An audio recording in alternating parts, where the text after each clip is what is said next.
Hi everyone, this is Nina, your Multimedia Specialist here at Haven for Hope, and I have a wonderful guest here with me. Can you introduce yourself, please? My name is Ramone. So we are here at the UTSA downtown campus for an amazing technology and laptop giveaway for 130 Haven clients, which includes our Thrive clients as well. So I wanted to talk to you a little bit about that because it's a really important event for everyone to have equitable access to technology. Why is that so important for us? I think right now we are at the precipice of a digital transformation, a shift over into a metaverse, a digital revolution. So that computer is going to be the gateway for the next inventors, the next creators to tell their story through their digital twin. So it's very important. Yes. And you yourself are in the tech space. That's correct. What do you do? I'm a game designer, Okay. Web3, and I use AGI in the systems to create unique experiences. That's awesome. How long have you been doing that? 3 years now. 3 years. Okay. And a little bit ago, you told me that you were at Haven Yes. for about 2 years on and off. That's correct. Can you tell me a little bit about what led your journey to Haven? Life. Okay. Life. Yeah. Childhood trauma. I didn't address it, and I still had a poverty mindset coming out of New Orleans, and I brought that into my life with all of the different changes that I made professionally. It was an undertow, Okay. and by going to Haven, I was able to address that and catch it before it put me in a situation where I either lost my life or I wound up in jail.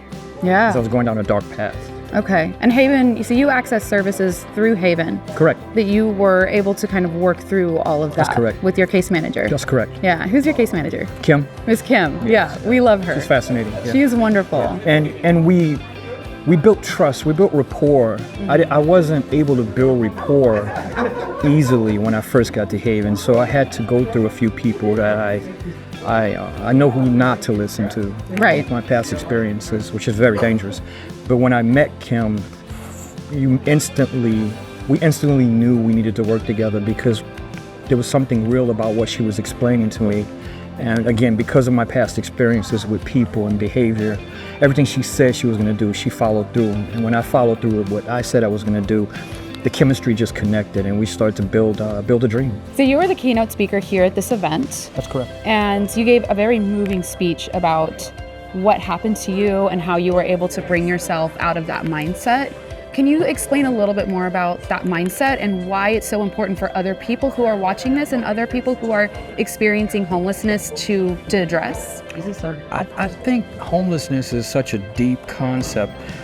People think of homelessness as being homeless physically. Right. We can be homeless in our minds from childhood trauma as well and not know it.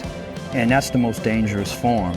And I had to accept through a lot of communication and digging deep into peeling back those layers of the onion and removing that monster and then creating a new version of me that could go in and repair that. Yeah. I had never went through an experience like that. No one, maybe I was afraid, or maybe I looked at nothing was wrong with me because I continued to just work, build money, and it just compounded over time the trauma.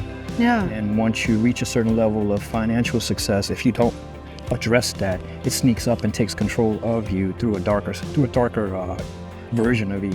And that darker version started running around doing all kind of strange things. And that's when I wound up at Haven, I caught that, and we were talking about, well, why am I reacting this way to someone's doing X, Y, Z to me? And, I never did that. Yeah. I always thought that was just something that I was supposed to do from where I grew up. It was a part of survival. I never addressed it to put it in check.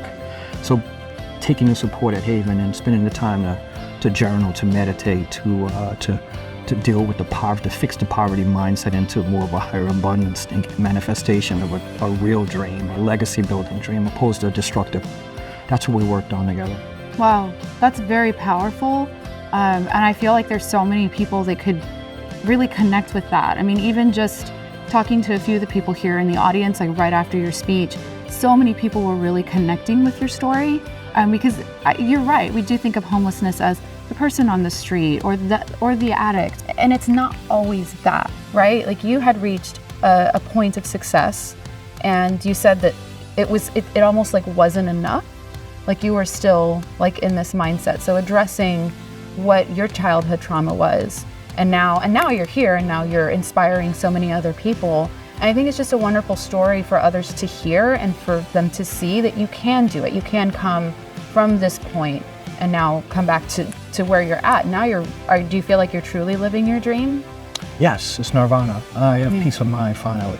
Yeah. And that peace of mind, I'm fighting to keep that space clear of any kind of toxicity. Yeah. I can notice the toxicity. I can feel the vibration. I'm aware of it. Before I wasn't. Yeah. So I protect it. It's a lot of protect it. Yeah, it's a lot of internal work. Correct. And it's more respect on how you protect it. Before I was doing it physically. Now I'm more or less doing it with my mind and subtle ways of please don't do that again. Yeah. Knowing when to step away opposed to move forward. Right. I love that. So people that are thinking about coming to Haven or who are experiencing homelessness, sometimes they're a little hesitant to come to Haven. What would you say to them? Don't be afraid. People are afraid. If you're afraid, then you're part of the problem. You're going to continue to repeat that cycle over. And people are afraid of what people think about what that looks like. Right. When you stop caring about how people view that you're seeking help, your life changes. So if you can take that first step to say I have a problem, please, let's talk about how I fix this problem. Right. And you don't care that people identify you with having that problem, then you've already won. You're successful. Yeah.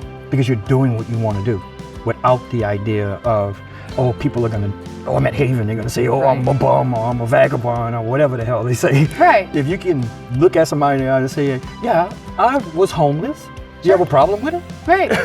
Yeah. If you can do that, then you won. Yeah. Who cares? So Right. what? Yeah. Then you're being real. Yeah. And I know you talked a little bit about when you met with your case manager, you had to kind of go through a few case managers and then you and Kim got together. Yeah. Yeah, well. But you said something that resonated with me so much, is that you have to be ready and willing to do the work.